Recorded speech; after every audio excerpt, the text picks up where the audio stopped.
So today's class we will be starting the chemical equilibrium with a new topic, introduction of a new term, reaction quotient.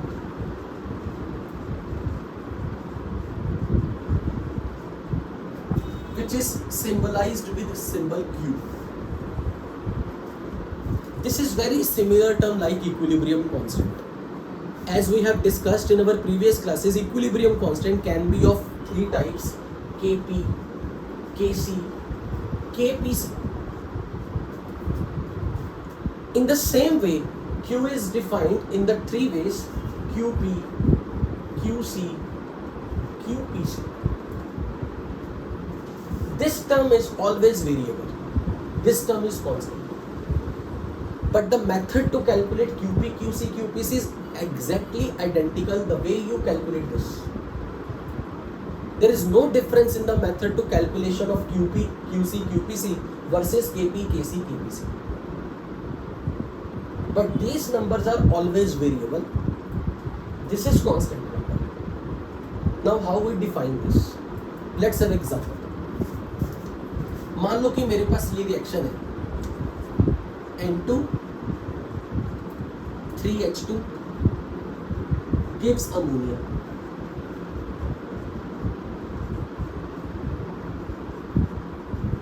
Initially मेरे पास zero time पर suppose कोई मुझे ये कह दे इसके मेरे पास suppose 5 moles थे और इसके मेरे पास थे 15 मोल्स.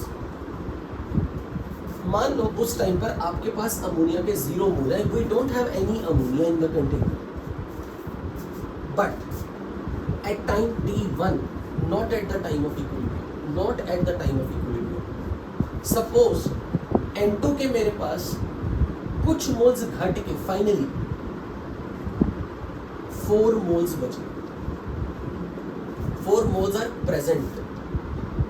इसका मतलब कितने मोल नाइट्रोजन के रिएक्ट कर गए? 1 मोल. तो अब मैं लिख रहा हूं सिर्फ 5 - 1.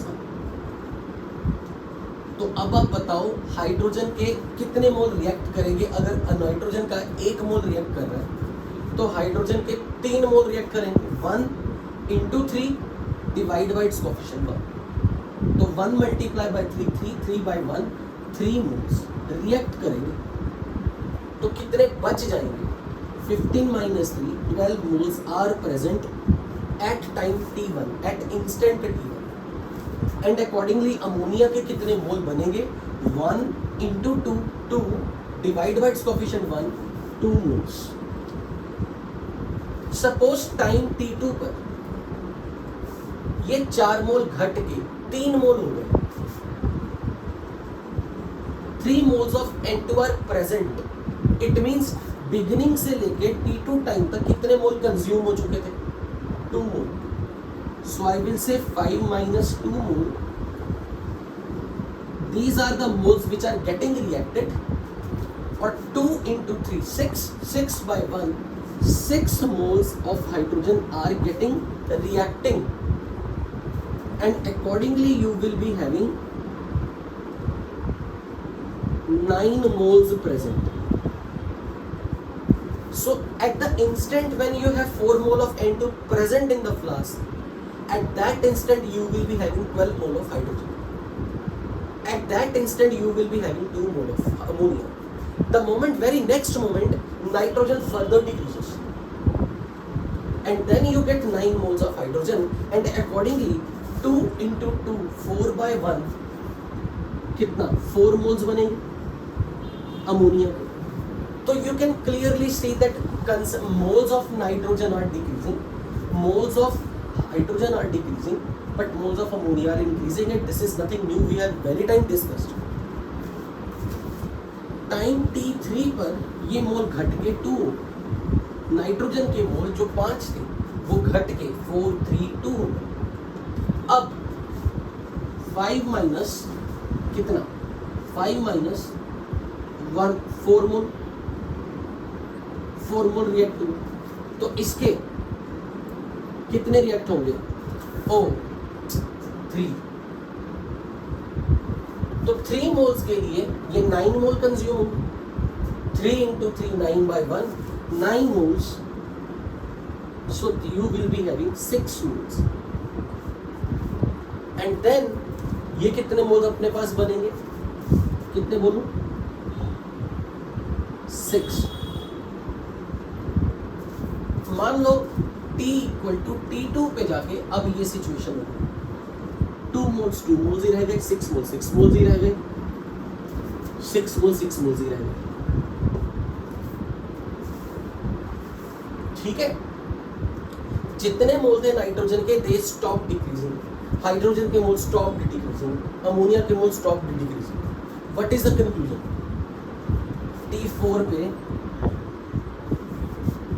T4 पे इक्विलिब्रियम आ गया। अब अगर कोई मुझे ये कह दे, ध्यान से सुनो, concentration of ammonia eight any instant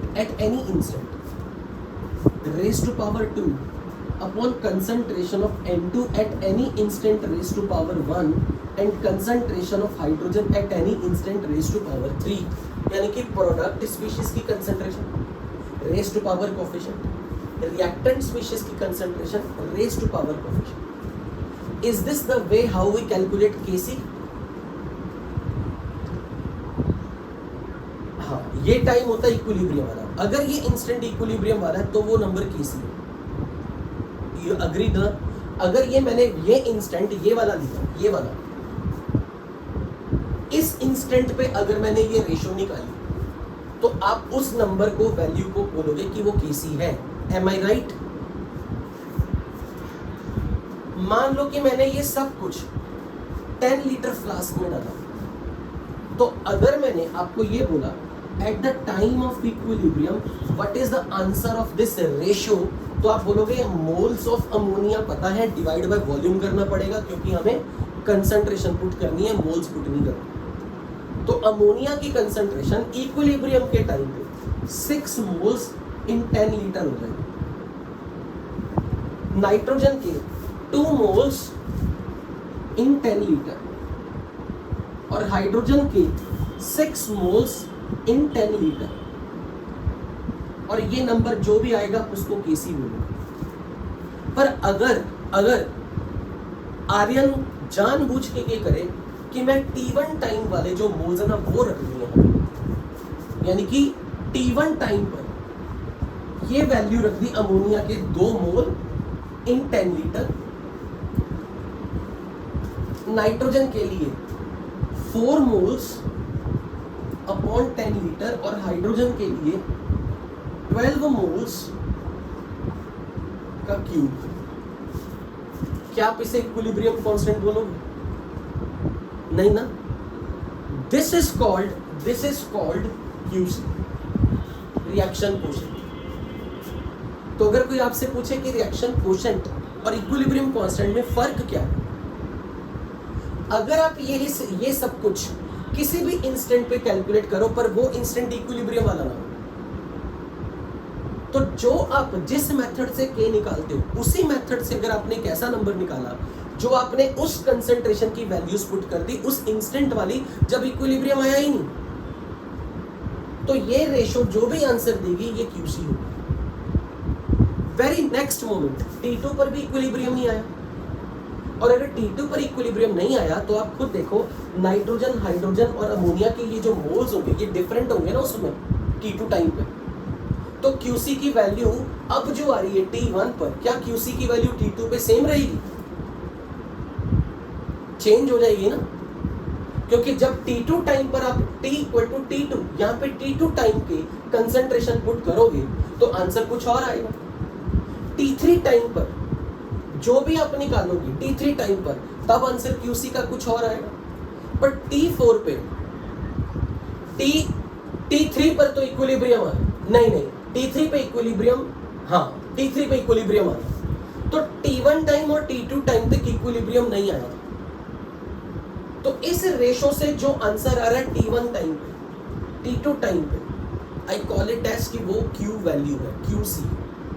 the moment T3 पे इक्विलिब्रियम आ गया, आपने T3 पर ये वैल्यू पुट की, उस वक्त मैं बोलूंगा QC ने अपने आप को KC बना दिया।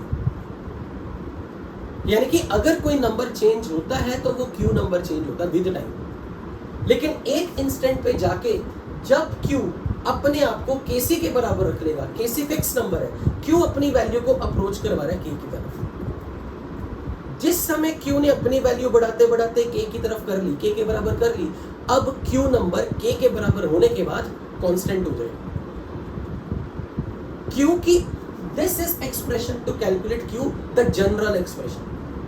बट अगर यहां स्पेसिफिकली इक्विलिब्रियम टाइम की वैल्यू पुट करते हो, मैं कहूंगा आपने मुझे क्यू की वो वैल्यू दी जो क्यू ने अपने आप को के बराबर बनाया eight the time of equilibrium.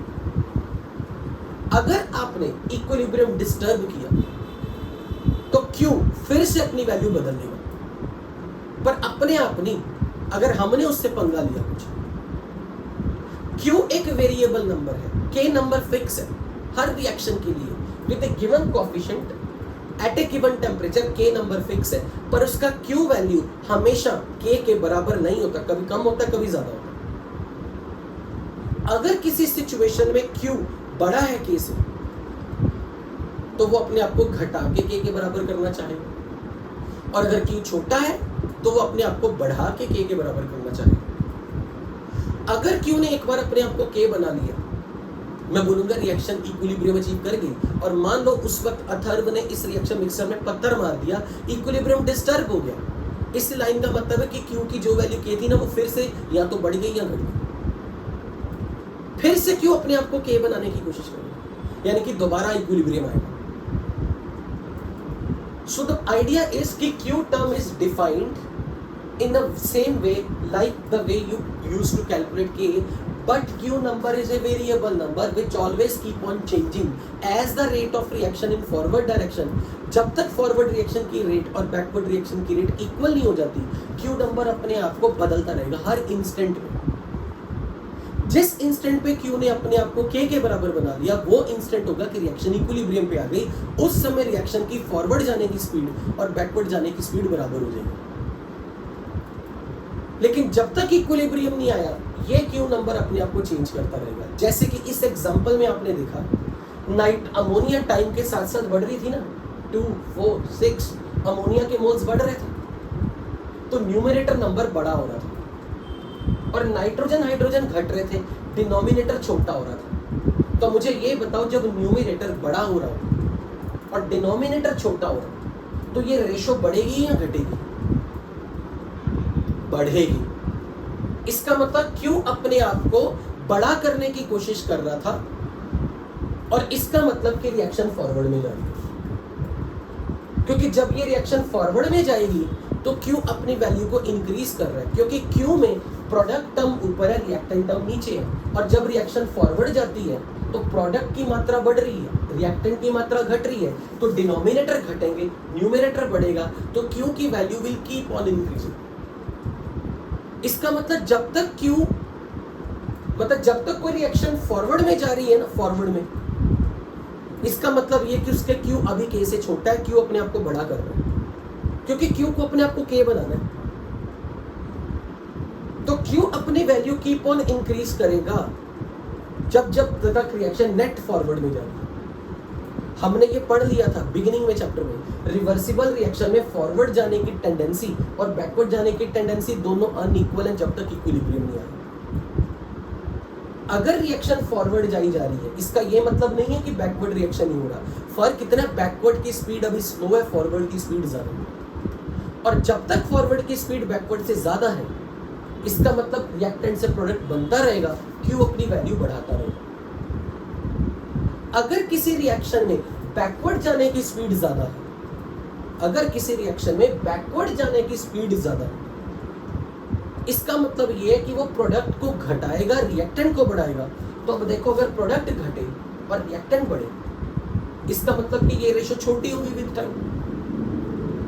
इसका मतलब क्यू अपने आप को अगर छोटा कर रहा है, यानी कि इनिशियली क्यू के से बड़ा है, अगर क्यू के से बड़ा है तो क्यू अपने आप को छोटा करने के लिए प्रोडक्ट को घटाएगा, रिएक्टेंट को बढ़ाएगा, यानी कि वो ओवरऑल रिएक्शन को निर्देश देगा बैकवर्ड जाने। लेकिन क्यू कब तक अपने आप को घटाएगा? जब तक क्यू घटाता घटाता अपनी वैल्यू के बराबर होगा। नेचुरली रिएक्शन में हमेशा ऐसे होगा, या तो क्यू अपने आप को घटा रहा होगा या क्यू अपने आप को बढ़ाएगा। जिस समय क्यू और के बराबर हो गए, हम कहेंगे रिएक्शन ने इक्विलिब्रियम अचीव कर लिया।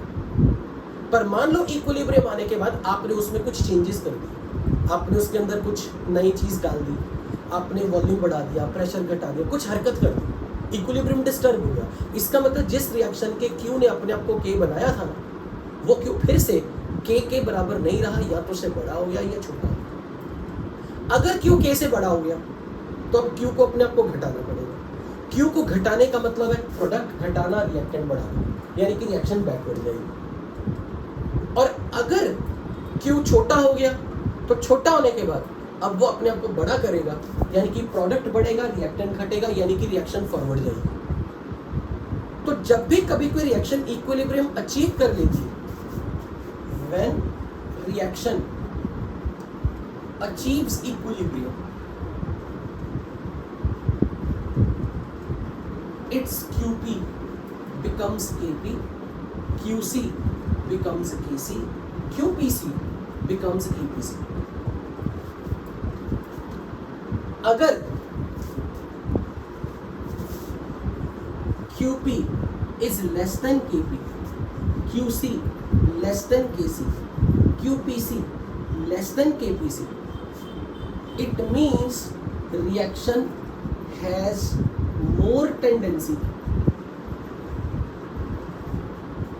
to go forward.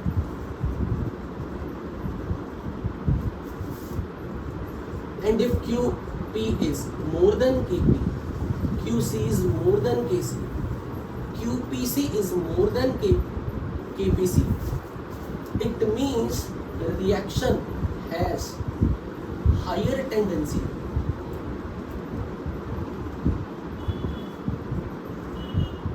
to go backward.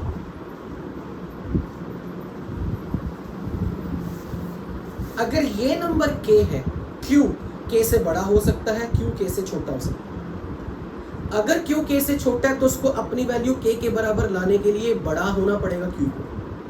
तो Q को बड़ा करने का मतलब है प्रोडक्ट बढ़ाना, रिएक्टेंट घटाना, यानी कि रिएक्शन को आदेश देना कि फॉरवर्ड में जाए। कब तक? जब तक Q अपने आप को K ना बना।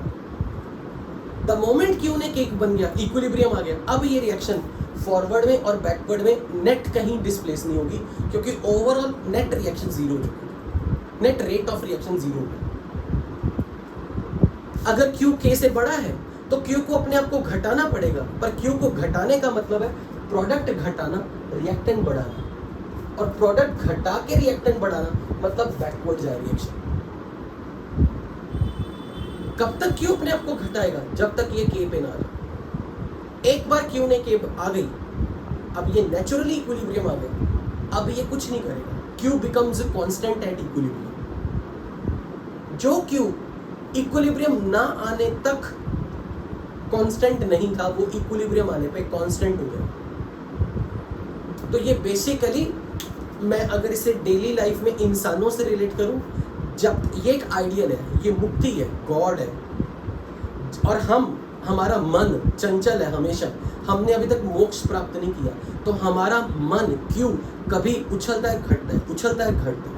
एक बार उसने मोक्ष का टेस्ट कर लिया, अब वो स्टेबल हो जाएगा, शांत हो जाएगा। जिस समय हमें मोक्ष की प्राप्ति हो गई, हम इक्विलिब्रियम पे आ गए, अब हम कभी नहीं चाहेंगे हम अपनी स्टेट बदलें, जब तक कि कोई हम पे जबरदस्ती हमारी स्टेट न बदले। So when reaction is at equilibrium, Q is K. When reaction is not at equilibrium, either Q is less than K or more than K. If Q is less than K, it means Q को बड़ा करो। Q को बड़ा करने का मतलब product को बड़ा करो, रिएक्टेंट को घटाओ, यानी कि रिएक्शन को फॉरवर्ड जाने दो। अगर Q K से बड़ा है, यानी कि Q को घटाओ।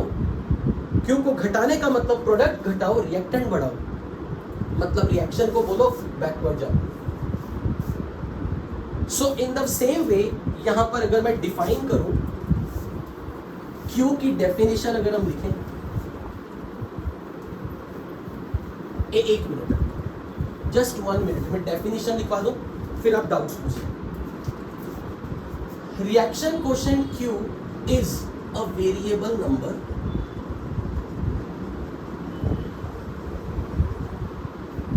it is defined as ratio of concentration of product species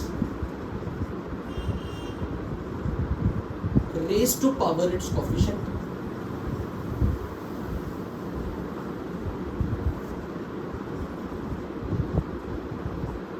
to the ratio of multiplication of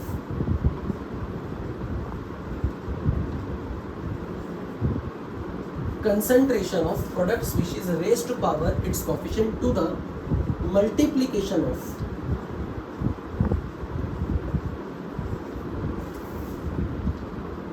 concentration of reactant species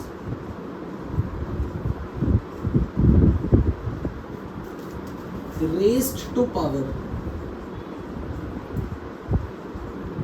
its coefficient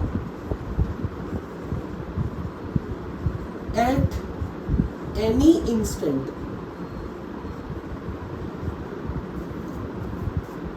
during the progress of reaction.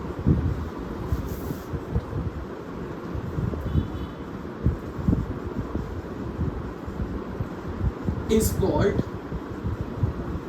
reaction quotient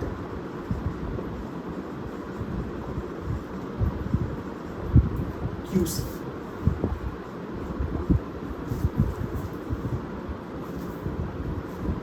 तो अगर एक जनरल रिएक्शन मेरे सामने दिख दी जाए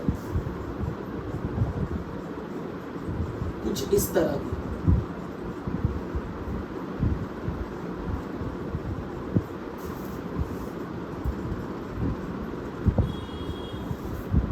किसी भी time पर जीरो टाइम को छोड़ के T1, T2, T3, T4 किसी भी टाइम पे रिएक्शन मिक्सचर में ये चारों होंगे, चारों जीरो टाइम पे बस ये नहीं है, बट अगर जीरो इंस्टेंट को छोड़ दूं T1 time, T2 time, T3 time, T4 time, जैसे अभी आपने नाइट्रोजन हाइड्रोजन अमोनिया की रिएक्शन में देखा था, हर इंस्टेंट पे T1, T2, T3 हर इंस्टेंट पे चारों चीजें बर्तन के अंदर प्रेजेंट है, बट उनकी क्वांटिटी अभी स्टेबल नहीं हुई, अभी उनकी कंसंट्रेशन स्टेबल नहीं हुई, कांस्टेंट नहीं हुई। तो अगर यहाँ पे at any time T, but it is not the time of equilibrium, at any time अगर A के alpha moles are present, B के beta moles are present, C के गामा मोल्स आर प्रेजेंट और D के delta moles are present in the flask, जिसका और इस solution का वॉल्यूम है V, in a solution they all are present in a solution of V liter, then how will you define QC? Concentration of C at any instant raised to power its coefficient small t, concentration of D at any instant raised to power its coefficient small d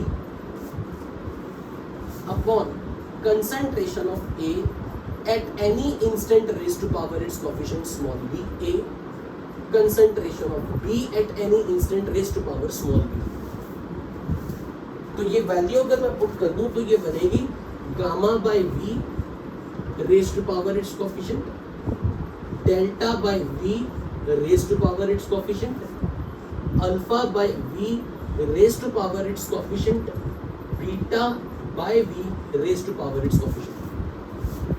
This ratio is called QC। तो time के साथ साथ अगर आपकी reaction forward में जा रही है, यानी कि C और D की कंसंट्रेशन बढ़ रही है, A और B की कंसंट्रेशन घट रही है, मतलब Q अपनी वैल्यू को बढ़ा रहा है।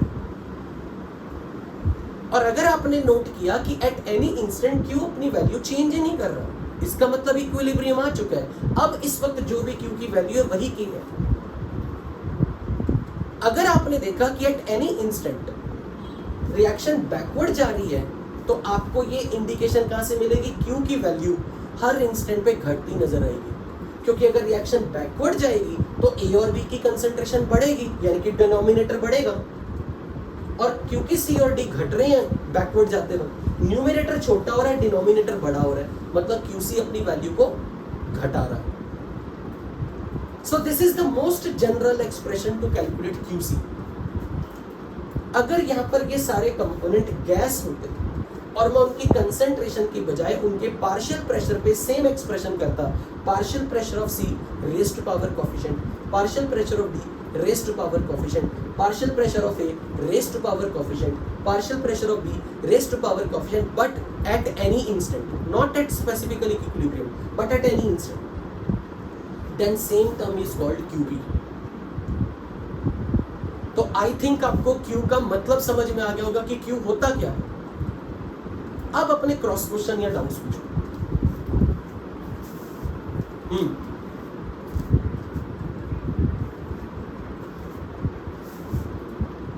होगी, मैं एग्जांपल दूंगा। कब होगा ऐसा, मैं एग्जांपल देता हूं। ये जरूर मैं मानता हूं कि प्रैक्टिकली जब हम कभी कोई फ्लास्क में रिएक्शन शुरू करते हैं तो रिएक्टेंट ही उस समय होते हैं, प्रोडक्ट नहीं होता। तो जो आप कह रहे हो वो गलत तो नहीं है, पर वो कब होगा, मतलब जो मैं कह रहा हूं कि रिएक्शन बैकवर्ड जा रही है, ये कब होगा, I will quote example. But जो आपने कहा वो गलत नहीं है, क्योंकि एक्सपेरिमेंट जब हम लैब में करते हैं तो हम रिएक्टेंट से शुरू करते हैं और रिएक्टेंट से शुरू करते वक्त प्रोडक्ट जीरो होता है।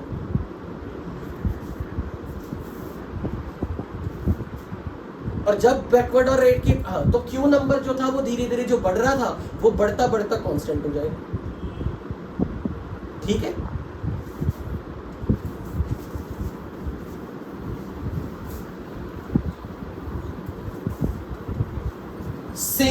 सेम वे जैसे Kp बाय Kc की रेशो थी, सेम Qp बाय Qc की ratio. Qp by Qc is same as RT raise to power delta T, like Kp by Kc in the same way. अब जैसे अब इस बच्चे ने मेरे से पूछा कि सर ये कब होता है कि रिएक्शन बैकवर्ड जा रही है, कब होगा, ध्यान से समझना। मान लो मेरे पास ये रिएक्शन है PCl5 PCl3 Cl2। अब आप ध्यान से समझना बच्चों, यहां पे मान लो ये रिएक्शन इक्विलिब्रियम पे आ गई, मैंने इसे 0 टाइम से स्टार्ट किया और उसे इक्विलिब्रियम पे आने दिया। इक्विलिब्रियम पे रिएक्शन आ चुकी है। अब आप उस इंस्टेंट को जब इक्विलिब्रियम आ चुका है तो इनिशियली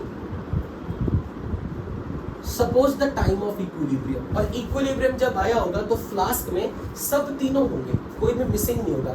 मान लेते हैं कि इसके ए मोल है, इसके बी मोल है और इसके सी मोल है। इक्विलिब्रियम आने पर और मान लेते हैं कि उस वक्त फ्लास्क का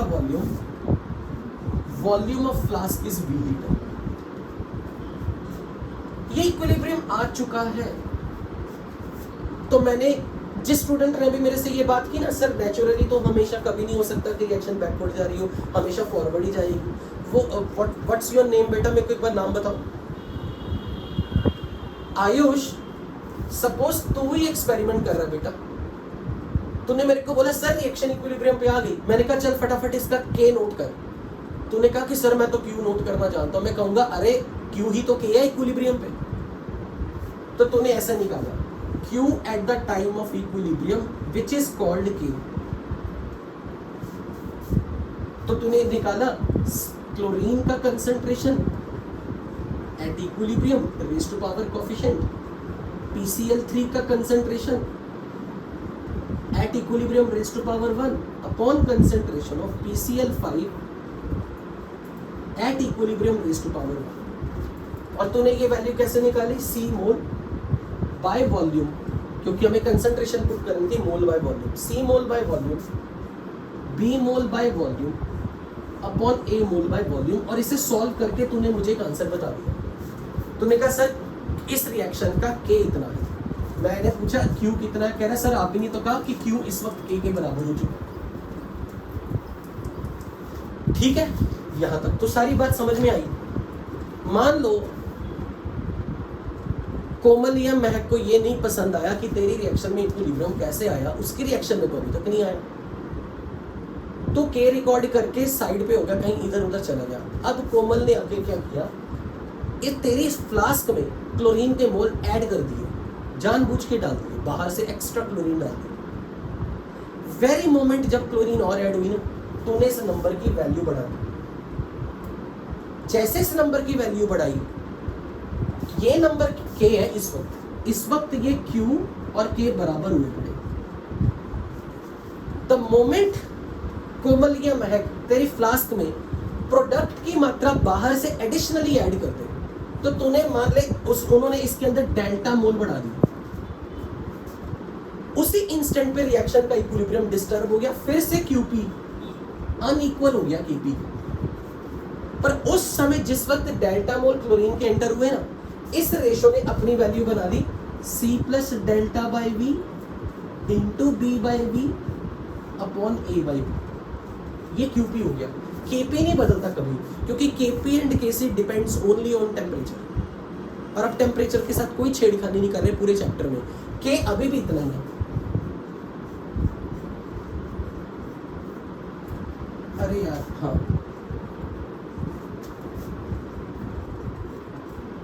ये केसी है, केसी नहीं बदला। केसी तो रिएक्शन की किस्मत है, जो रिएक्शन के जन्म लेने से ही उसका केसी डिसाइड हो गया था। क्यों? जैसे केसी के बराबर बना, रिएक्शन इक्विलिब्रियम पे आ गई, पर किसी इंसान ने हरकत कर दी कुछ एक्स्ट्रा, उसने क्लोरीन डाल दी अंदर। क्लोरीन जैसे ही डाली, अब जैसे ही ये वैल्यू ने अपने नंबर बढ़ाया, तो अब आयुष तू मुझे बता, ये नंबर इस नंबर से बड़ा है या छोटा है? बड़ा है ना, तो अब तेरा Q K से बड़ा हो गया। समझ आया? और जैसे Q K से बड़ा हो गया, उसको तो इक्विलिब्रियम पे आना है, क्योंकि रिएक्शन को तो हर समय इक्विलिब्रियम पे आना है। अब Q अपने आप को क्या करे? K तक लाने, घटाएगा।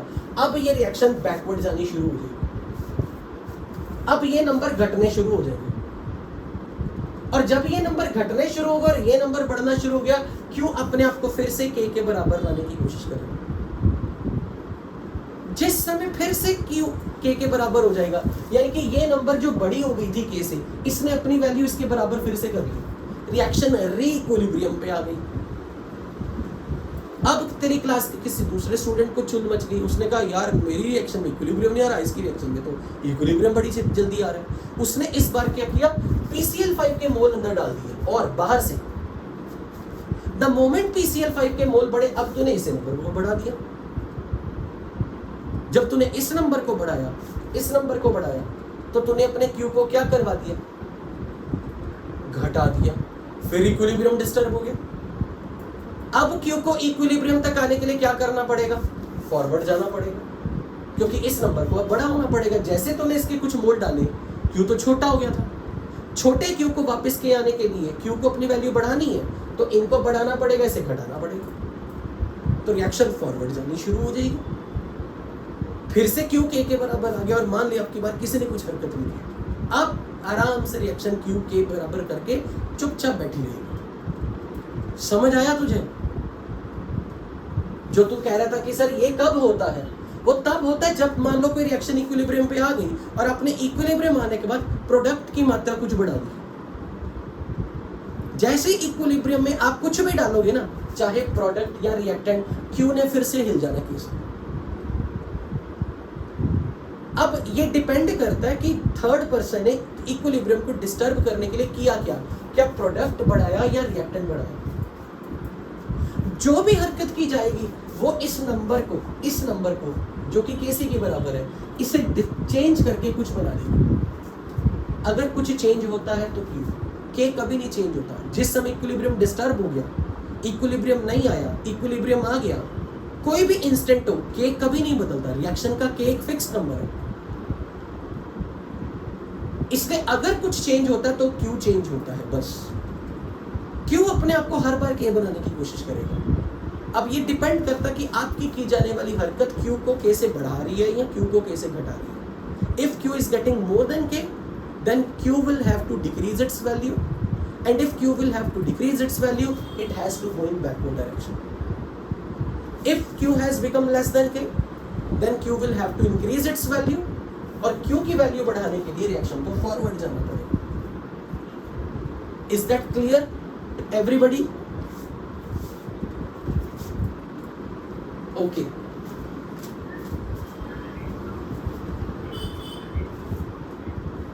नहीं नहीं, क्योंकि तेरा डेल्टा एन जी अभी चेंज होता जाएगा। सॉरी, डेल्टा एन जी तो चेंज नहीं होगा। एक्चुअली हम क्यूपी बाई केसी को डिफाइन भले ही ऐसे कर लेते हैं, पर हमें ये पता कि क्यूसी तो अभी कांस्टेंट नंबर है ही नहीं ना। ये रेशो कांस्टेंट है, ये तेरी बात सही है। ये रेशो कांस्टेंट अगर है तो सोच रहा है कि ये रेशो कांस्टेंट है, ऐसा नहीं, क्योंकि ध्यान से देख, QP is QC times RT raised to power delta N। QC number equilibrium constant नहीं है, तो जब तक रिएक्शन फॉरवर्ड या बैकवर्ड जा रही QC नंबर वेरिएबल है, तो QP भी वेरिएबल है। हाँ, जो तो कह रहा है कि नेट रेशो, हाँ वो कांस्टेंट रहेगी। हाँ बिल्कुल,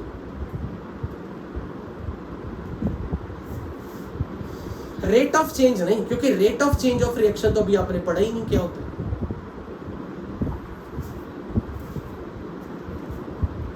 अकॉर्डिंगली, हाँ, अगर ये नंबर चेंज होगा तो इसका मतलब बाय डिफॉल्ट ये चेंज होगा। जिस फैक्टर से ये चेंज होगा उसी फैक्टर से ये चेंज होगा, ऐसा कहना चाह रहा है तू, है ना?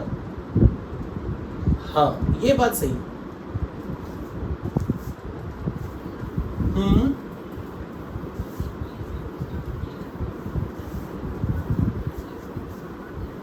हाँ, क्यूसी चेंज हो रहा है ना। हाँ, क्योंकि केसी जो है ना, केसी और केपी एक ऐसा पैरामीटर है जो मैंने आपको निकालना तो सिखा दिया, पर उसका ताल्लुक थर्मोडायनामिक्स से। KC KP depends only on temperature. किसी रिएक्शन को देख, जब तू किसी रिएक्शन को, मान ले मैंने तेरे सामने अगर ये रिएक्शन ऐसे लिख दिया ना,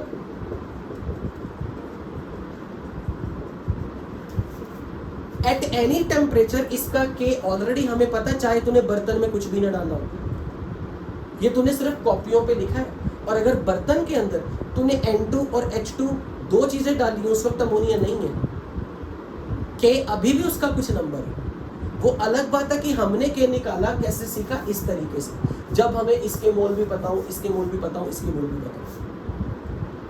पर रियलिटी में अगर मुझे इस रिएक्शन का टेम्परेचर पता हो ना, मुझे तो इसका कुछ मत पता, इसके कितने कितने मोल, मैं के तब भी निकाल सकता हूँ, क्योंकि के निकालने के दो मेथड है। मैंने तुझे अभी तक जो के यहाँ से निकालना सिखाया, ये सिर्फ एक मेथड बताया। अगर तूने फ्लास्क में नाइट्रोजन हाइड्रोजन नहीं भी डाली, तो एक गिवन रिएक्शन के विद सम कोएफिशिएंट के तो मैं अभी भी बता सकता हूं। जैसे ना, के कभी नहीं चेंज होता। KP KC does not depend on pressure, does not depend on mole, does not depend on volume, does not depend on catalyst, does not depend on anything except temperature. वो एक, हाँ, क्योंकि वो एक इंस्टेंट पे define है। वो instant एक, यानी कि वो एक रिएक्शन का आधार कार्ड है, आधार नंबर है, वो नहीं चेंज होने वाला। अगर कुछ चेंज होता है तो सिर्फ क्यूसी। हालांकि ये बड़ा इंटरेस्टिंग क्वेश्चन है, केपी किसी क्यों नहीं चेंज होते, केपी किसी टेम्परेचर पर ही क्यों डिपेंड करते हैं? उसी के लिए तो आप थर्मोडायनामिक्स में जाओगे। Is that clear? हाँ, नहीं वैसे मैं इसी चैप्टर में सिखाऊंगा, पर वो समझ नहीं आएगा, आधा अधूरा समझाऊंगा।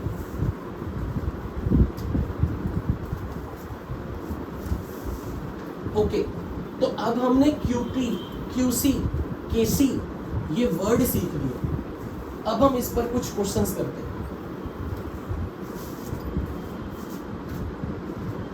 Let's write down A question.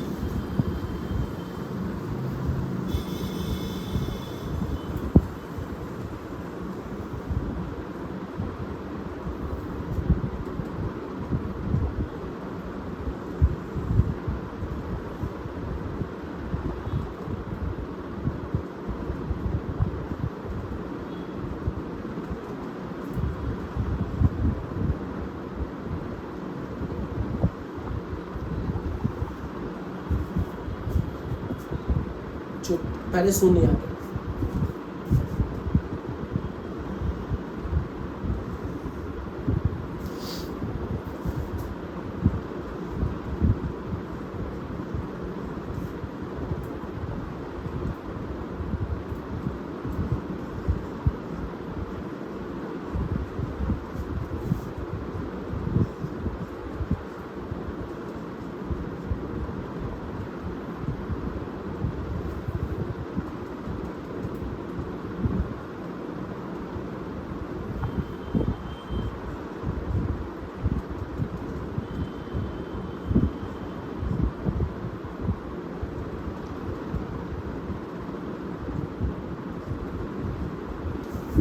मान लो कि ये आपको क्वेश्चन में ग्राफ रेडीमेड मिल गया और आपको ये बोल दिया गया दिस इज अ रिएक्शन।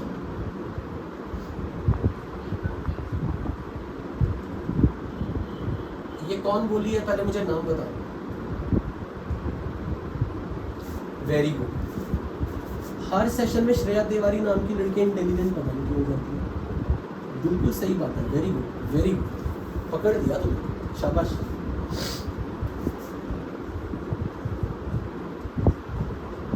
मान लो ये रिएक्शन है कोई,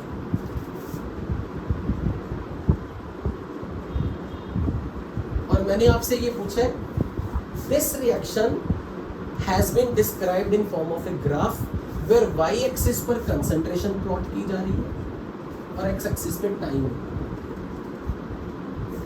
और मैंने आपको बोला what is Kc at T1, what is QC at T1, what is QC at T equilibrium, what is Kc at T equilibrium।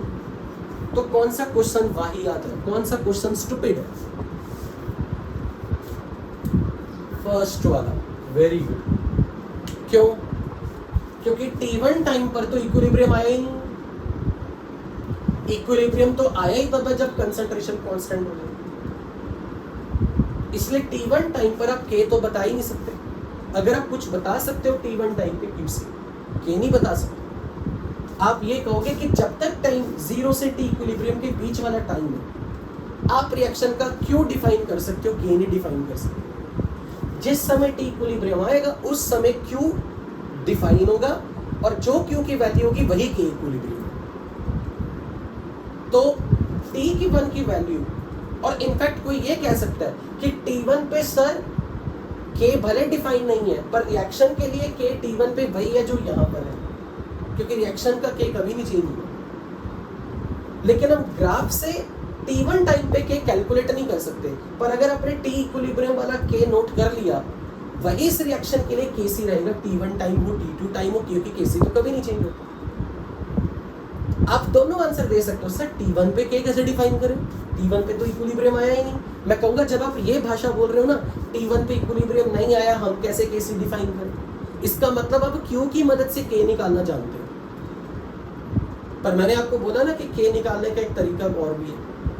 उसके लिए मुझे जरूरी नहीं होता कि T1 T2 टाइम पर क्या क्या कितनी कंसंट्रेशन। आप ये भी कह सकते हो इस क्वेश्चन के आंसर सेकंड वे में कि सर जो T इक्विलिब्रियम पे इसका K आएगा ना, किसी रिएक्शन के लिए T1 टाइम हो T2 टाइम हो Kc वही रहेगा। वो अलग बात है कि आप इस डाटा से ये नहीं बता सकते कि T1 पे K कितना। इज दैट क्लियर और नॉट? बोलो। अब अगर मैं यहाँ पे ये बोल दूं ये T1 टाइम, लेट्स से मैं यहाँ वाला इंसर्ट लूँ,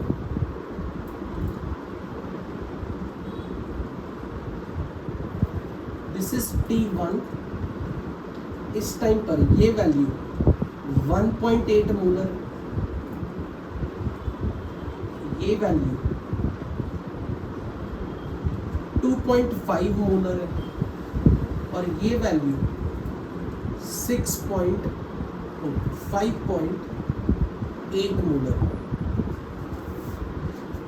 this value is 1.8, this value is 2.5 and this value is 5.8।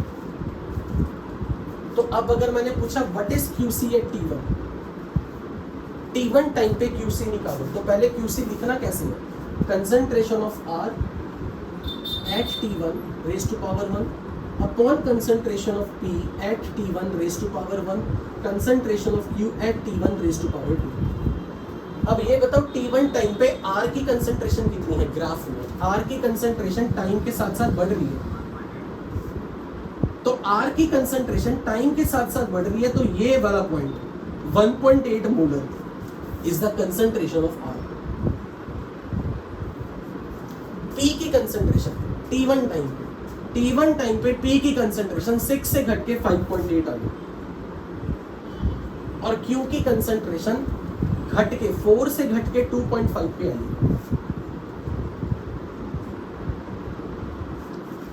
So this is the value of what you have calculated QC at T1। ये जो भी वैल्यू होगी ये आप निकाल लो। अच्छा, what is QC at equilibrium? आप क्या जवाब दोगे कि sir QC at equilibrium is KC, so they are same at T equilibrium QC becomes KC।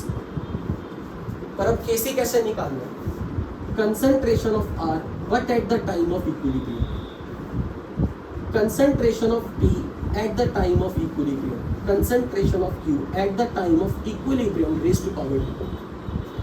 और इक्विलिब्रियम की कंसंट्रेशन आप इस पैरेलल लाइन से निकालोगे, यहाँ कंसंट्रेशन कांस्टेंट हो चुकी है, इक्विलिब्रियम पे there is no change in concentration, so Q की वैल्यू विल रिमेन 2, R की वैल्यू विल रिमेन 4, P की वैल्यू विल रिमेन 5। तो अब ये वैल्यू R की कितने पुट करूं, 4, P की वैल्यू कितने पुट करूं, 5, और Q की वैल्यू 2 स्क्वायर। अब आप मुझे ये बताओ, जब तक आप T1 से T इक्विलिब्रियम तक आ रहे हो, रिएक्शन फॉरवर्ड जा रही है या बैकवर्ड जा रही है, ये कैसे पता लगा कि रिएक्शन फॉरवर्ड जा रही है, क्योंकि Q अपनी वैल्यू को T1 से T इक्विलिब्रियम तक, यहां से यहां चेक करो, ये नंबर से ये नंबर Q अपने आप को बढ़ाने की कोशिश कर रहा है, और अगर Q अपने आप को बढ़ाने की कोशिश कर रहा है मतलब रिएक्शन में प्रोडक्ट को बढ़ना पड़ेगा, रिएक्टेंट को घटना पड़ेगा, तभी Q बढ़ पाएगा। यानी कि T1 टाइम से T इक्विलिब्रियम आने तक सीधा सा बोलो, ये देखो सर R की वैल्यू बढ़ी है और P और Q की घटी है, और अगर P और Q घटे R बढ़ा है, यानी कि रिएक्शन फॉरवर्ड गई है T1 टाइम के बाद। सो जो भी आंसर आएगा ये आपका कैलकुलेशन पार्ट है, बट आई थिंक अब आपको ये फील हो चुका होना चाहिए कि Q होता क्या है। इन द सेम वे यहाँ पर जैसे अगर QP आ जाता तो मैं partial pressure of R, partial pressure of P, partial pressure of Q provided gaseous form में होता। अब मैं आर्यन के सवाल का जवाब दे रहा हूँ। जैसे आर्यन ने मुझे पूछा कि सर जब हम KP KC पर करते थे, रिएक्शन को 2 से मल्टीप्लाई किया तो K स्क्वायर हो गया, अगर 3 से डिवाइड किया तो K का थर्ड रूट हो गया, रिएक्शन को रिवर्स कर दिया तो K रेसिप्रोकल हो गया, 2 या 3 स्टेप ऐड कर दिए तो K मल्टीप्लाई हो गया। क्या सेम चीज QP QC पे भी चलती है? Answer is yes. You got Aryan? कि अगर मैं रिएक्शन को रिवर्स कर दूं तो Q भी रेसिप्रोकल होगा, अगर मैं रिएक्शन को 3 से मल्टीप्लाई कर दूं तो Q का क्यूब बन जाएगा। For the same reaction Q will get cube. अगर मैंने पूरी रिएक्शन को 4 से डिवाइड कर दिया तो Q for the same reaction will now become 4th root. If you add or subtract more than one reaction, Q can be multiplied. I hope this is very clear to everybody.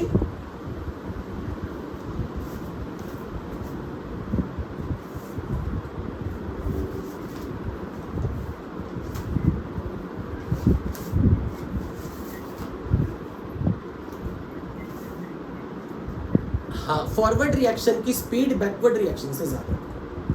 अब इसको आप दूसरे शब्दों में ये भी बोल सकते हो, फॉरवर्ड जाने की टेंडेंसी बैकवर्ड जाने की टेंडेंसी से ज्यादा।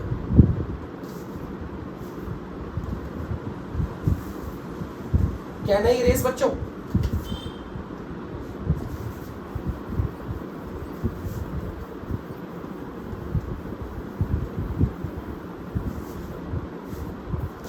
So let's write down a reaction question.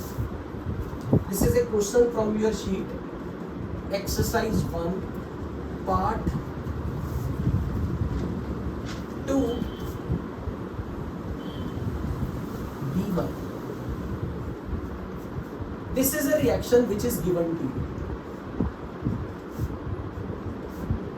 शायद कुछ बच्चों ने ये क्वेश्चन कर लिया हो मेरी। आपको इस क्वेश्चन में ये गिवन है, initially we have A moles of capital A and B moles of capital B per liter.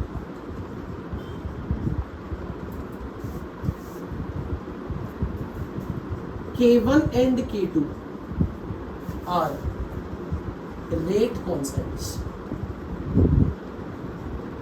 of forward and backward reaction.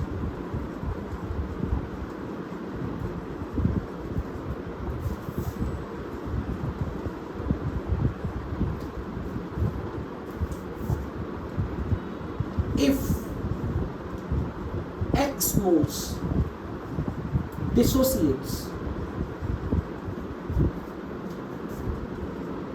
of A till equilibrium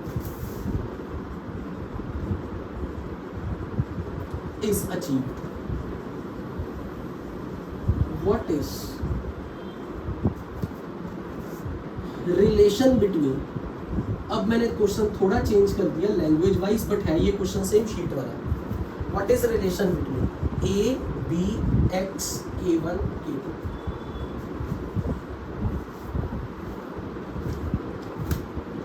अच्छा क्वेश्चन है, जेईई मेंस में आने का खतरा है।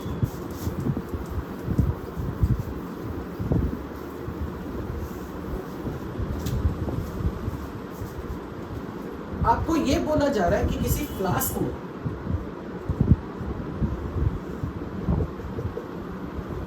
A और B के कंसंट्रेशन A मोलर और B मोलर है, A मोलर और B मोलर, और मैं ये मान लेता हूं कि इस फ्लास्क का वॉल्यूम है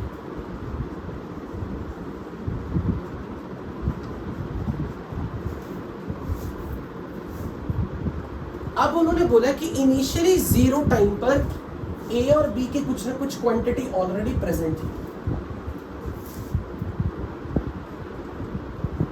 और आपको ये बोला कि कुछ X मोल से डिसोसिएट कर गए इक्विलिब्रियम आने तक। तो इनिशियली हमारे पास सपोज ये वॉल्यूम अगर 1 लीटर है, मैं 1 लीटर क्यों मान रहा हूं, क्योंकि उन्होंने मुझे ये बोला है A मोल A के हैं, B मोल B के हैं पर लीटर।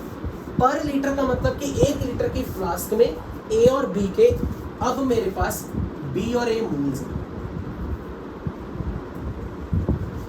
मुझे एक बात बताओ, अगर A के A मोल्स हैं 1 लीटर फ्लास्क में और B के B मोल्स हैं 1 लीटर फ्लास्क में, what is molarity of A? What is molarity of capital A? A and B। तो जो इनकी मोल पर लीटर बताए हैं वो कंसेंट्रेशन ही। अगर इस क्वेश्चन में ऐसा लिखा होता एक्वस, गैस ना लिखी हो, फिर मैंने ये मानना कि यहां पर एक सॉल्यूशन है, और वॉल्यूम ऑफ फ्लास्क नहीं, volume of solution is 1 litre. क्योंकि जब एक सॉल्यूशन की बात होगी तो मुझे कंसंट्रेशन में moles of solute divided by volume of solution, ना कि volume of solute.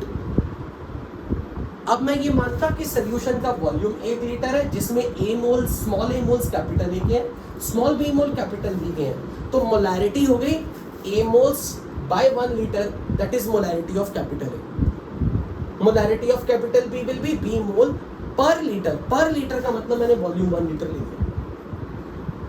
Is that point clear to everybody कि अगर ये क्वेश्चन में यहाँ एक्वस लिखा हो तो फ्लास्क का वॉल्यूम नहीं, सोल्यूशन का वॉल्यूम। और मैंने शुरू से आपको बोला है चैप्टर की बिगिनिंग से, जब भी ये रिएक्शन फॉरवर्ड बैकवर्ड जाएगी हम एज्यूम कर रहे हैं रिएक्टेंट के मोल्स घट रहे हैं, प्रोडक्ट के मोल्स बढ़ रहे हैं, पर सोल्यूशन का वॉल्यूम कांस्टेंट है।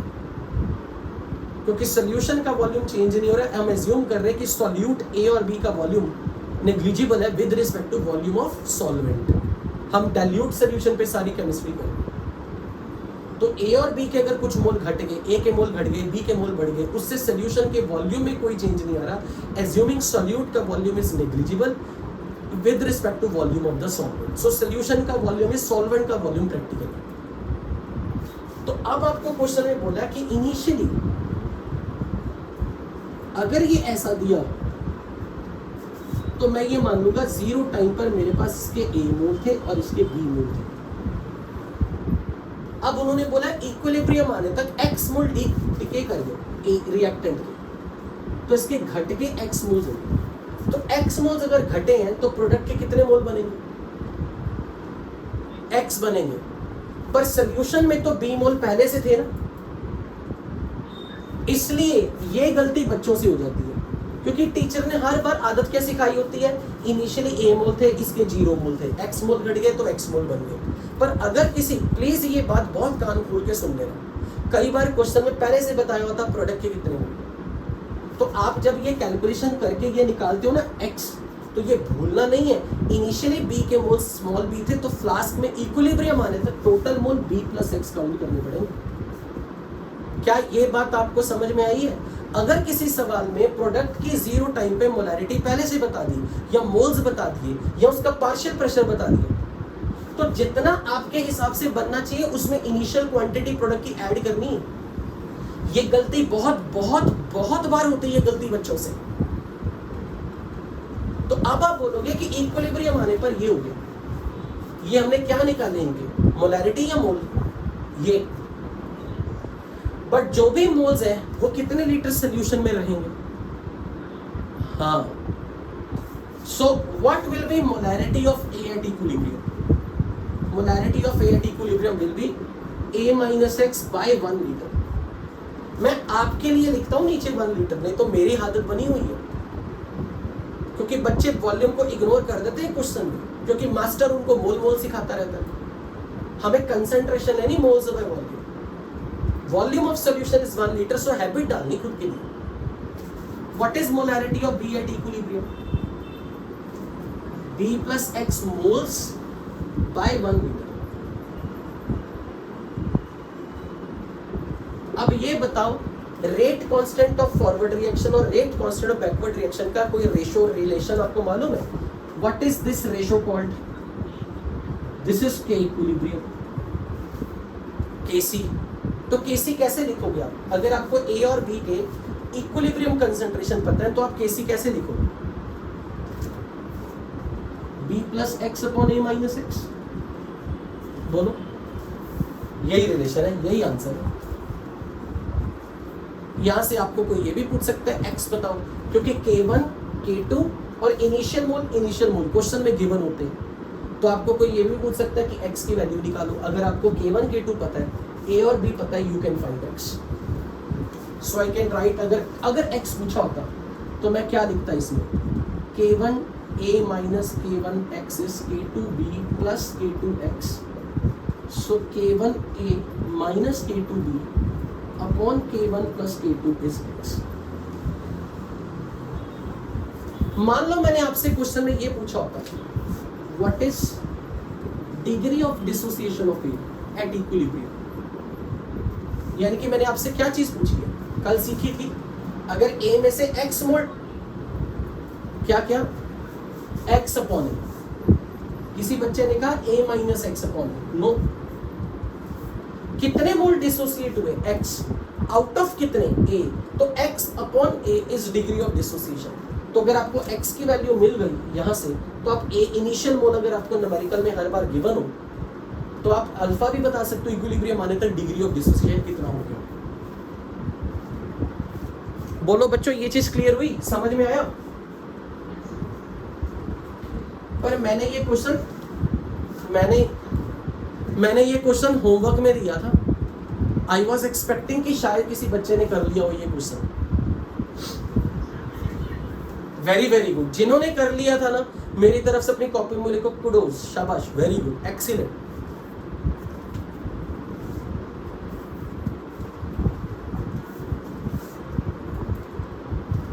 कब, क्या बता रहा था, मतलब मैं समझा नहीं कि कब, किस इंस्टेंट पे?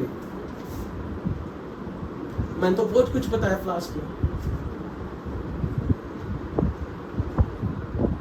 अब मैं भी भूल गया हूँ क्या चीज कौन सी चीज। मैं तो ये बता रहा था कि अगर यहाँ सोल्यूशन रखा हो, सोल्यूशन रखा है तो फ्लास्क का वॉल्यूम नहीं लेना, सोल्यूशन का वॉल्यूम लेना कंसंट्रेशन रिकॉर्ड करते हुए।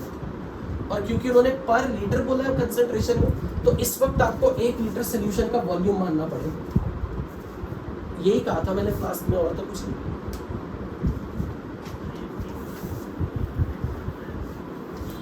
ये बता बी के मोल्स टाइम के साथ साथ बढ़ रहे घट रहे हैं?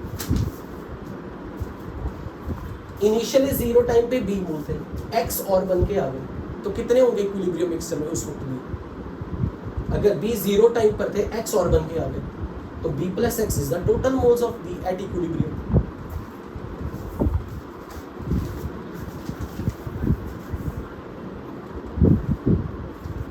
रेट कांस्टेंट कभी चेंज नहीं होता, ये नंबर फिक्स है, वो हमेशा कांस्टेंट है। वो कांस्टेंट नंबर जो भी है वो इक्विलिब्रियम कांस्टेंट है, K1 और K2 की ratio.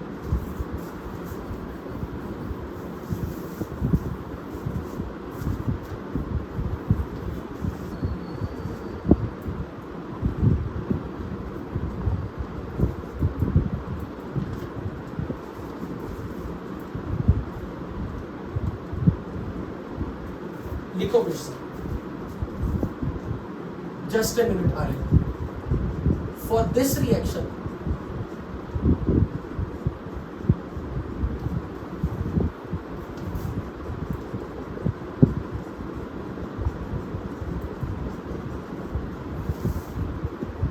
starting with only NH4HS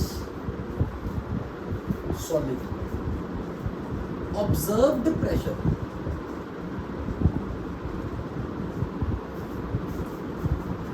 for reaction mixture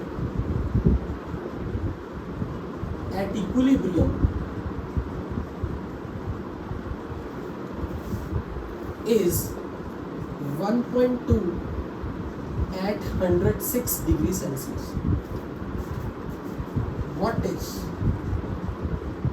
Kp? Try this question. This is a question from heterogeneous equilibrium.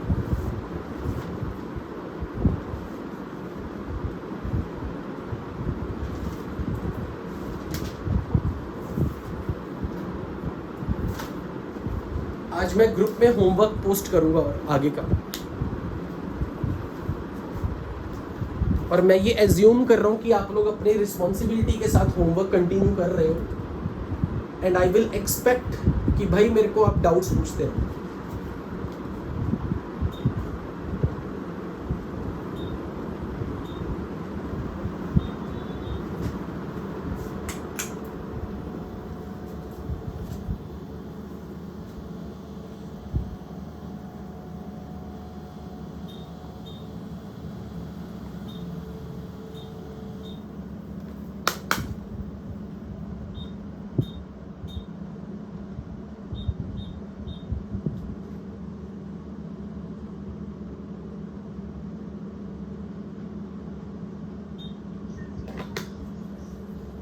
Okay,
कल मॉर्निंग में हम इसी टाइम पे मिलेंगे।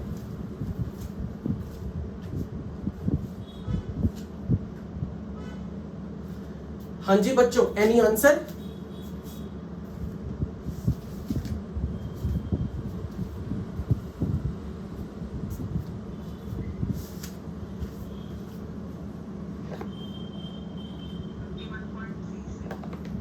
ओके ओके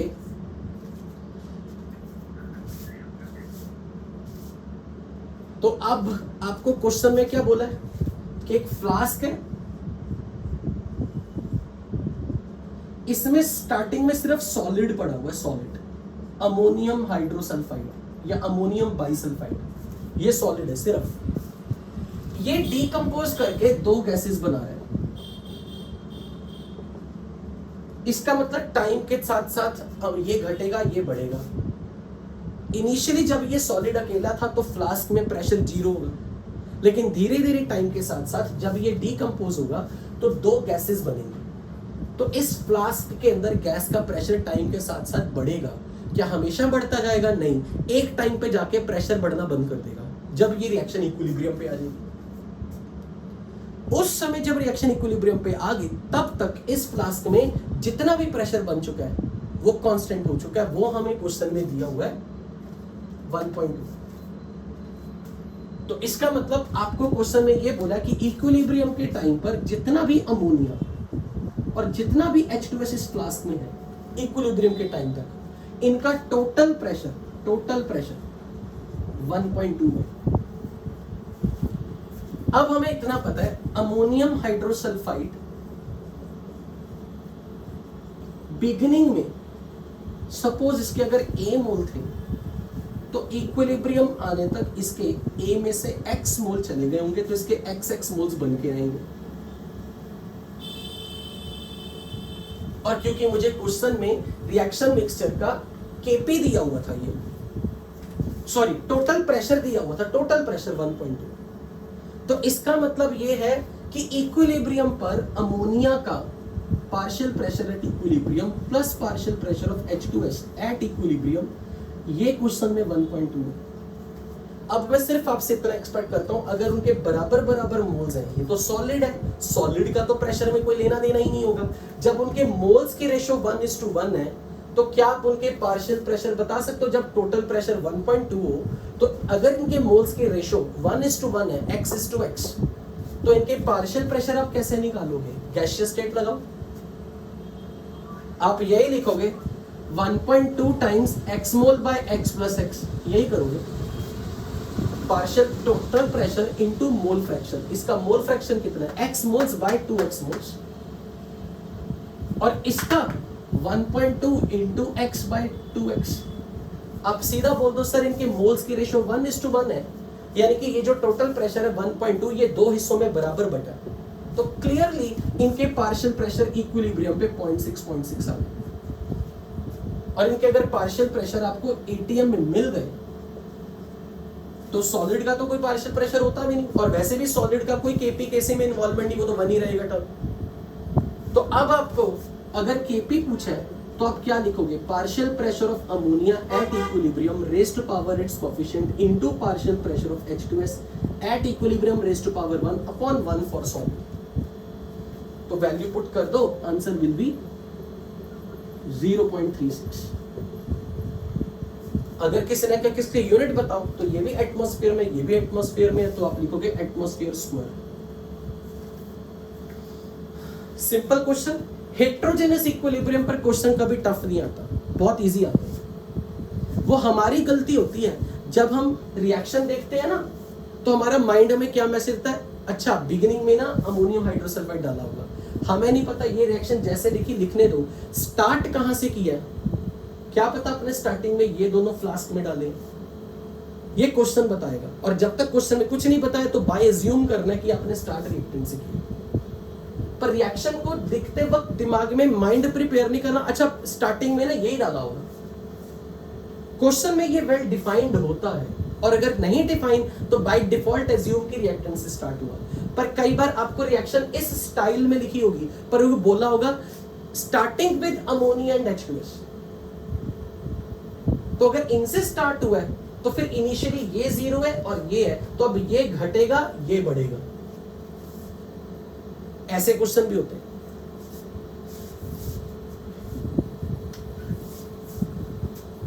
अब हम चलते एक छोटी सी टर्म सीखते हैं, हेडिंग बनाओ,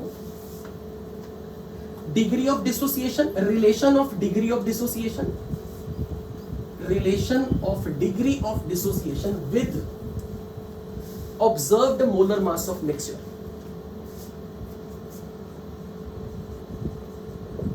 Relation of degree of dissociation with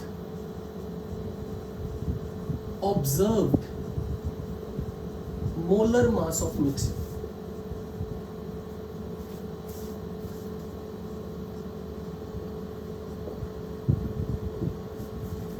This is extremely important for JEE Advance. बच्चों, मैं ये मानता हूं कि ये जो टर्म है ना, ये आप मोल कंसेप्ट से पढ़ के आ रहे हो कि अगर आपके पास कभी भी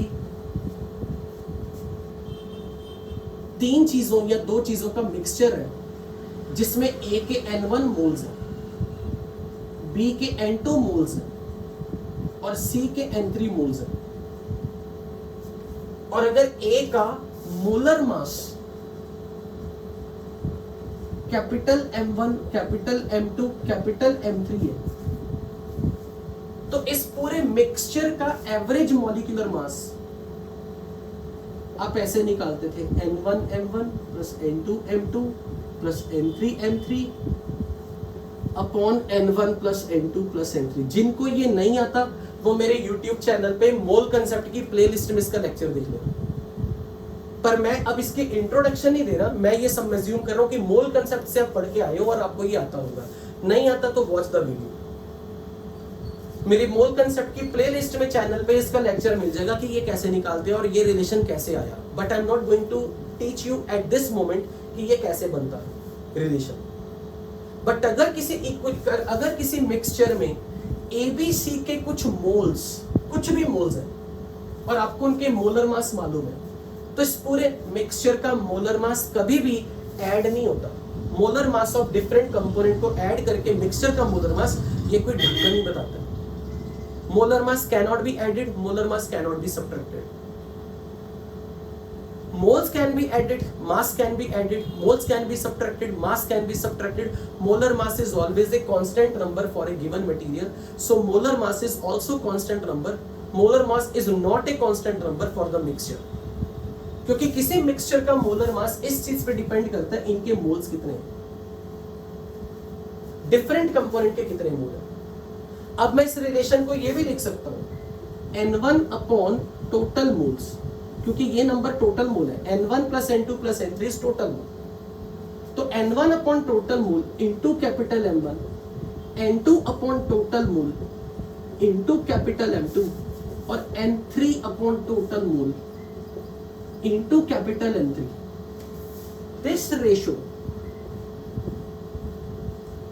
is called mole fraction of the first component, mole fraction of the second component, mole fraction of the third component. This is mole fraction of first component, this is mole fraction of second component, this is mole fraction of third component. तो अगर आपको हर component का mole fraction पता हो तो हर component के molar mass से multiply करके ऐड कर दो सबको, तो मिक्सचर का मोलर मास आएगा। और हम मोलर मास ऑफ मिक्सचर को इक्विलिब्रियम में क्यों एंटरटेन कर रहे हैं? क्योंकि जब कोई रिएक्शन इक्विलिब्रियम पे आएगी तो रिएक्टेंट और product all will be present in the mixture, वो भी तो उस वक्त एक मिक्सचर है।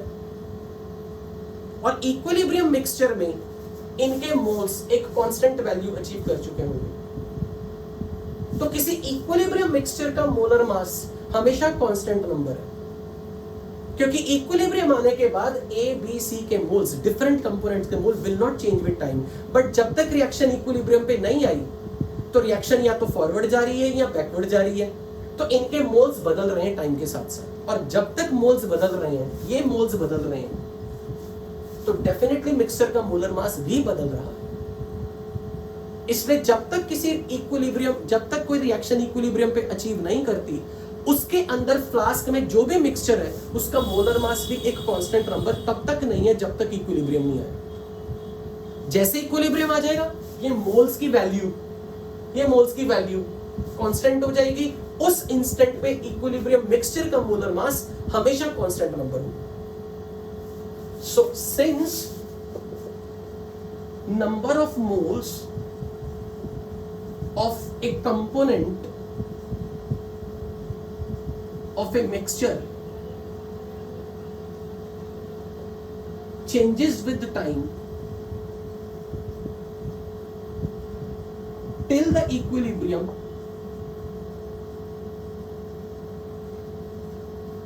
achieves, so molar mass of the mixture is a variable till the time of equilibrium.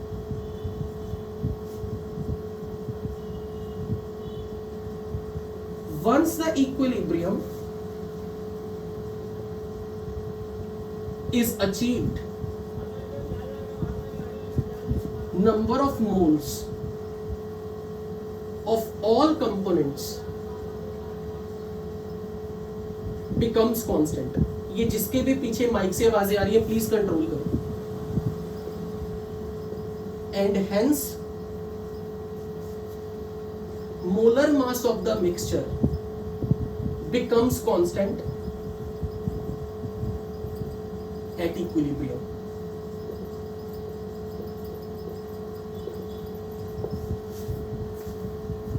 किसी भी मिक्सचर का मोलर मास इक्विलिब्रियम आने पर कांस्टेंट नंबर होगा, क्योंकि तब तक मोल्स हमेशा अपनी वैल्यू चेंज कर रहे थे जब तक इक्विलिब्रियम नहीं आया था.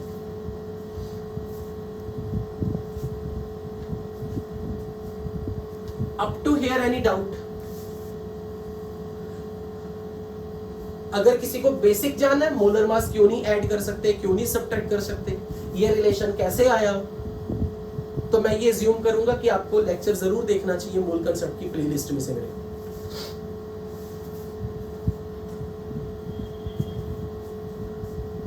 और मैं उस लेक्चर का लिंक शेयर कर दूंगा. अगर किसी को कभी टाइम मिला और उसको जानना है वो रिवाइज करने के लिए, उसकी अपनी मर्जी, वो उस लेक्चर को देख सकता है. किसी के माइक की आवाजें आ रही हैं, प्लीज अपने घर की आवाजें कंट्रोल करो. It's Arka Gupta mute.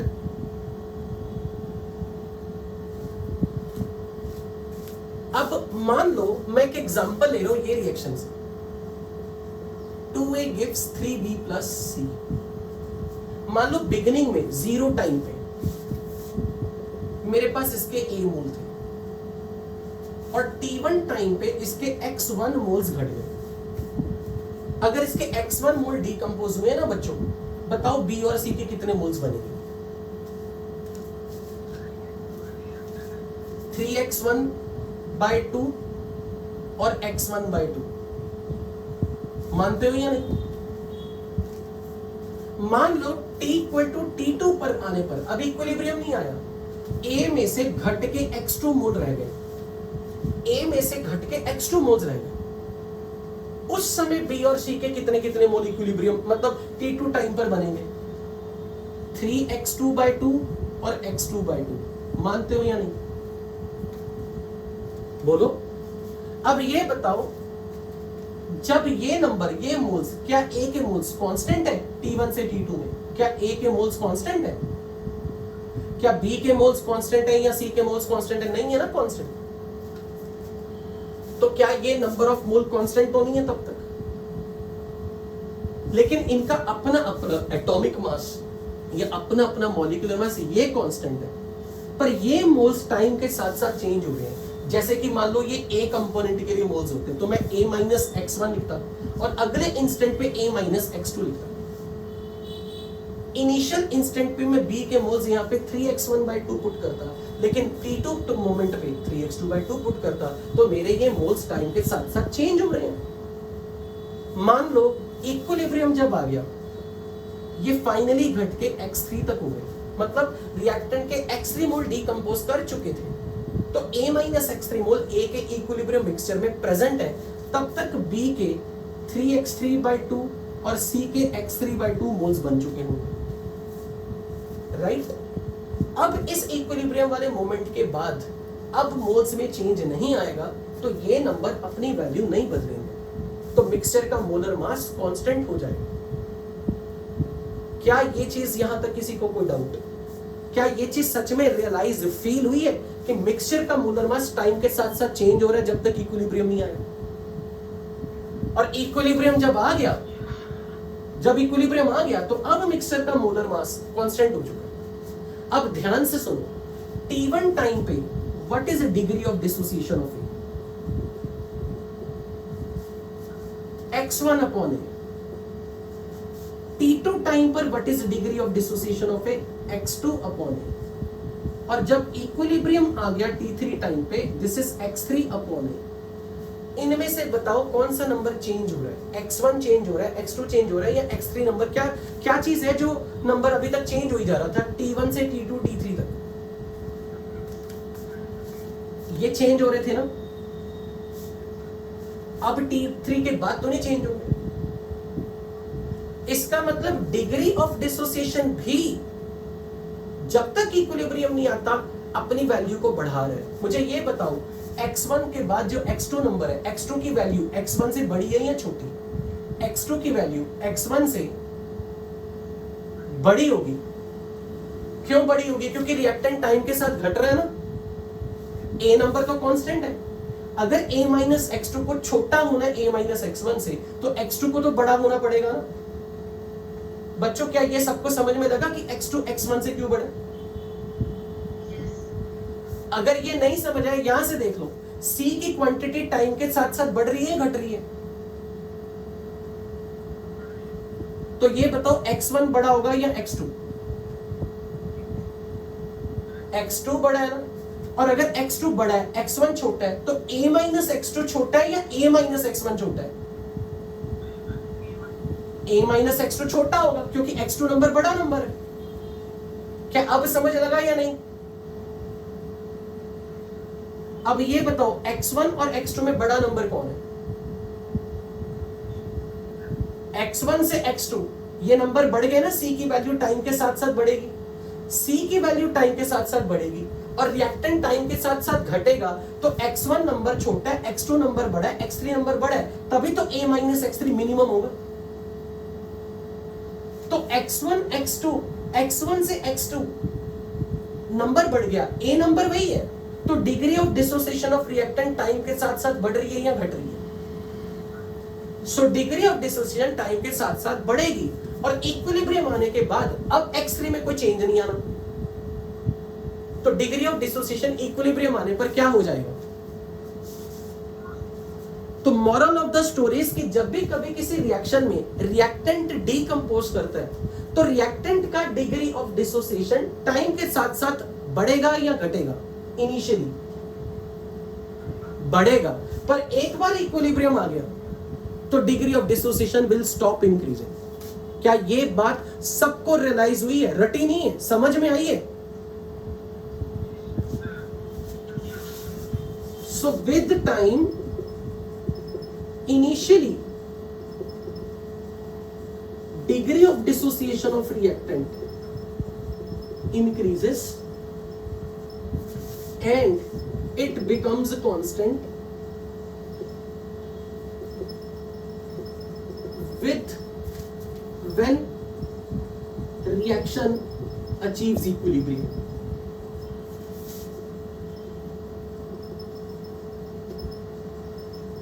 तो क्या मोलर मास ऑफ मिक्सचर और degree of dissociation of reactant क्या सेम पैटर्न दिखा रहे हैं? इनिशियली वो चेंज हो रहे हैं, पर इक्विलिब्रियम पे आके कांस्टेंट हो गए। इसीलिए उन्होंने इनके बीच में रिलेशन पूछा, इसीलिए ये रिलेशन पूछा गया। अब इस रिलेशन को मैं कैसे डिराइव करने लगा हूं, ये देखो।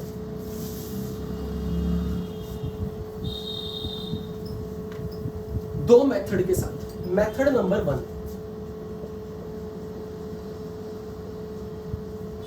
Observe the molar mass of the mixture at equilibrium. कैसे लिखूंगा ये देखो, मिक्सचर में एबीसी के इक्विलिब्रियम आने पर कितने कितने मोल हैं? a माइनस x3, b के 3x3/2 और c के x3/2। मैंने ये वैल्यू पुट कर दी, ये C के मोल, ये B के मोल, ये A के मोल, पर इक्विलिब्रियम के समय वाला, क्योंकि मैं मिक्सचर के मोलर मास ऑफ मिक्सचर की वैल्यू इक्विलिब्रियम पे निकालने लगा, तो मुझे ये मोल्स भी किस इंस्टेंट के रखने हैं, इक्विलिब्रियम वाले। तो मैं ये वैल्यू कैसे पुट करूंगा, number of moles of A at equilibrium times molar mass of A plus number of moles of B at equilibrium times molar mass of B plus number of moles of C at equilibrium into molar mass of C upon total number of moles of A, B and C but at the time of equilibrium। बोलो बच्चों, मैंने इसी formula को यहां apply किया, सही किया। मैंने मोल्स की वैल्यू ही रखनी थी बच्चों, पर मैंने इक्विलिब्रियम इंस्टेंट वाले मोल्स रखे, तो ये वैल्यू मेरे पास क्या आएगी, वैल्यू पुट करवाओ मेरे पास A माइनस x3 A के moles into molar mass of A plus 3x3 by 2 into molar mass of B, x3 by 2 into molar mass of C upon A minus x3 plus 3 by 2 x3 plus x3 by 2। This is observed molar mass of mixture at equilibrium। अब मुझे please सोच के बताओ, इसमें क्या ये x3 number variable है या कांस्टेंट है? x3 नंबर कांस्टेंट है, A नंबर भी कांस्टेंट है, इनिशियल मोल तो कभी नहीं चेंज हुआ। अब ये बताओ, x3 constant, A constant, atomic mass या मॉलिक्यूलर मास ऑफ हर कंपोनेंट का कांस्टेंट, तो क्या आपको दिख रहा है यहां पर सारी चीजें कांस्टेंट है? इसलिए पूरा मोलर मास का एक्सप्रेशन मिक्सचर का कांस्टेंट है। अब अगर कोई आपको क्वेश्चन बोल देना कि रिलेशन बताओ डिग्री ऑफ डिसोसिएशन और observed molar mass of mixture में, जरा ये ध्यान से देखना बच्चों, x3 by A degree of dissociation है, तो क्या मैं x3 की वैल्यू A अल्फा पुट कर दूं? बोलो, ये degree of dissociation of reactant है A का। रिएक्टेंट के लिए डिग्री ऑफ डिसोसिएशन होता है, क्योंकि A ही डीकंपोज करेगा, B C डीकंपोज नहीं करेगा। तो अगर मैं इस x3 की वैल्यू यहां पुट कर दूं, put x3 is equal to A alpha, तो ये रिलेशन आपके पास फाइनली क्या बन जाएगा, put x3 is A alpha, this become M observed of the mixture at equilibrium is A minus A alpha into MA plus x3 की value A alpha 3A alpha by 2 into MB plus x3 की value A alpha put कर दूं, A alpha by 2 MC upon A minus A alpha plus 3 by 2 A alpha plus A alpha by 2। बच्चों ठीक किया मैंने, x की value A alpha put कर दी degree of dissociation में से, तो अब यहां से मुझे बताओ कौन सा नंबर कट जाएगा, A। तो ये क्या बनेगा, 1 minus alpha time MA plus 3 alpha times MB plus alpha times 3 alpha by 2 into MC upon 1 minus alpha में वैल्यू कॉमन करके क्या आएगी, अगर मैं A कॉमन निकाल दूं और यहां से अल्फा कॉमन कर दूं, 3 plus 1 4 by 2 2 2 minus 1 1 1 minus alpha. Check करना, 3 by 2 plus 1 by 2 is 2 2 minus 1 is 1 1 plus alpha.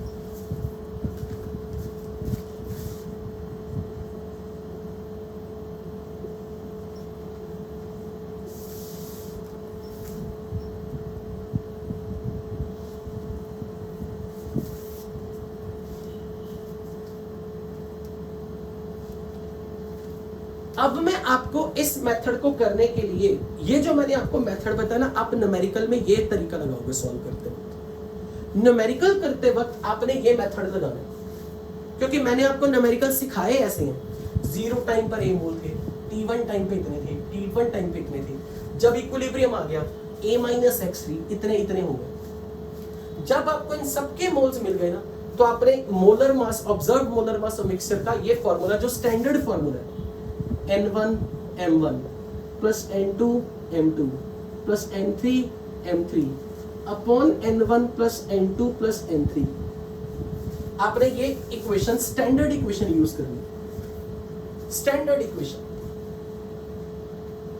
ये हमेशा स्टैंडर्ड इक्वेशन में आपने यहाँ पे N1 N2 क्या पुट करने हैं, what is this number N1 N2 N3, number of moles at equilibrium, provided यहाँ पे दिखाओ observed molar mass of the mixture at equilibrium. तो अब आपके पास ये रिलेशन आ चुका है ऑब्जर्व्ड मोलर मास और डिग्री ऑफ डिसोसिएशन। जब तक इक्विलिब्रियम नहीं आया ये नंबर वेरिएबल है, और जब तक इक्विलिब्रियम नहीं आया, जब तक अल्फा वेरिएबल है ये भी वेरिएबल है। इक्विलिब्रियम आने के बाद अल्फा कांस्टेंट हो जाएगा, अल्फा कांस्टेंट तो मोलर मास ऑब्जर्व भी constant. Is that clear to everybody sitting in this class? Okay,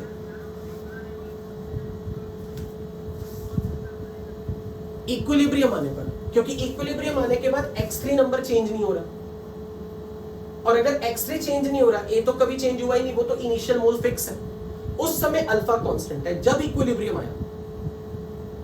और आप यहां पर इक्विलिब्रियम समय वाला अल्फा रख रहे हो, इसलिए इक्विलिब्रियम के टाइम पे जब अल्फा कांस्टेंट हो जाता है तो मोलर मास ऑब्जर्व भी कांस्टेंट हो जाता है। पर जब तक इक्विलिब्रियम नहीं आया था T1 T2 पे, ये x नंबर चेंज हो रहे थे।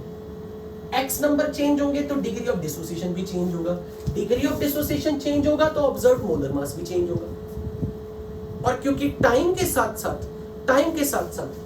x1 से x2 की वैल्यू बड़ी है, अल्फा की वैल्यू बड़ी है, इसलिए ऑब्जर्व्ड मोलर मास भी बढ़ा है। Observed molar mass will increase, खैर वो जनरली हर बार तो नहीं ट्रू, बट यूजुअली ऐसा रहेगा।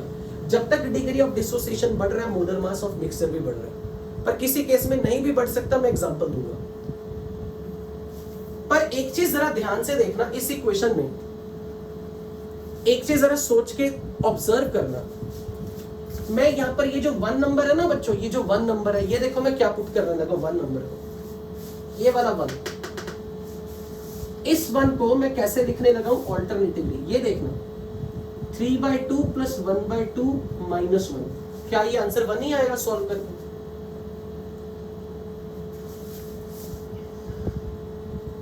तो ध्यान से देखो मैंने आपसे क्या करवाया ये काम।